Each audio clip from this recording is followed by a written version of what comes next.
Howdy, friend. Sam Houston here, hoping you're living in high cotton. And if you're lucky enough to be in Texas, I know you're most of the way there. Now enjoy your daily dose of Texas history and Texas pride. Well, howdy, friend. Welcome back to the Feed Bandit podcast and your Texas History Roundup for November 19th. In 1831, James Jim Bowie, his brother Rezin, and 9 other men were attacked by about 160 Lipans during their search for the lost San Saba mine. The party's attempt to parley with the Indians failed, and a 13-hour battle ensued. When the confrontation ended, most members of the party were able to retreat and make their way back to San Antonio. One member of the party was killed and several were wounded, while supposedly 40 Indians were killed and 30 wounded.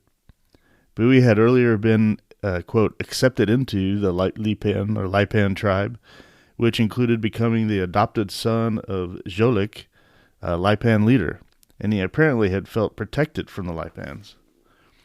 The lore of the riches of this lost mine continued.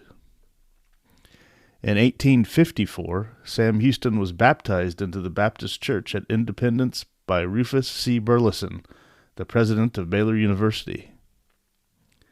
In 1900, the University of Dallas Medical Department opened in Dallas with 81 students. At the first commencement in April 1901, 15 diplomas were awarded, the 5-month path to a degree being very different from today's requirements. In 1903, it became Baylor University College of Medicine. Then it moved to Houston in 1943. By 1969, university had been dropped from the name, and Baylor College of Medicine became a freestanding, non-sectarian, non-profit corporation.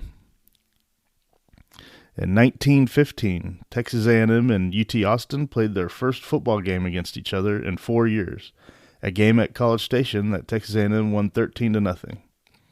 The coach for Texas A&M was Charles B. Moran. He was so hated by UT Austin that beginning in 1912, it refused to play Texas A&M in any sport until Moran was replaced.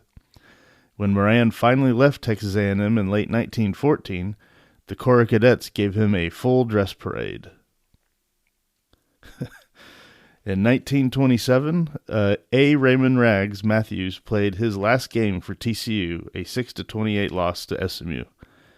An All-Southwest Conference end at TCU, he led the West team to an upset victory in the 1927 East-West Shrine Game and drew national attention to Texas football by being named the game's outstanding player.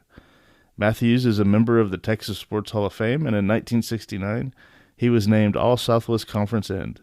Matthews was a true denizen of Fort Worth, being born there in 1905, played for TCU, and dying there in 1999. In 1960, Emil E.J. Holub played his last game for Texas Tech University in a 34-6 loss to the University of Arkansas at home.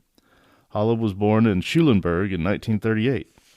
He was a 2-time All-American center at Texas Tech, often doubling on defense as a linebacker. And as a professional, he played center and linebacker for the Dallas Texans and later the Kansas City Chiefs, and played in Super Bowls 1 and 4. Holub is a member of both the Kansas City Chiefs and the Texas Sports Hall of Fame. And finally, in 1969, Alan L. Bean, a member of the Apollo 12 mission, became the first Texan and 4th person to walk on the moon. He was on the moon for 2 activities, the first lasting 3 hours and the second almost 3.5. Apollo 12 launched from the Kennedy Space Center on November 14th and returned to Earth 10 days later. Bean was born in Wheeler in 1932. And that, my friend, was your Texas History Roundup for November 19th. Thank you so much for listening, and we will catch you on the next one tomorrow. All right, you take care. Well, there you have it. If you like our podcast, check us out at feedbandit.com. There you'll find awesome Texas First outdoors gear and apparel. Your purchase helps support the Bandits and keeps this podcast on the air, fighting for you and for Texas. Remember, preserve the tradition, protect the legacy. Until next time.